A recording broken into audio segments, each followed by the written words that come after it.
ကခေါ်တော်ရယူရတလိအကျိတ်ဖို့ကျွန်တော်ရဲ့အံပါဟာဦးရွှေရိုးလို့အများကခေါ်တော်ရယူရတလိအကျိတ်ဖို့ကျွန်တော်ရဲ့အံပါဟာ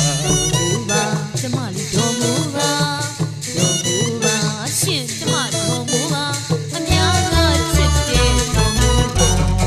တော်မူပါကျမလေးတော်မူပါတော်မူပါရှင်ကျမတော်မူပါ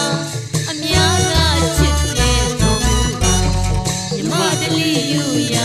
မင်္ဂလာပွဲမှာ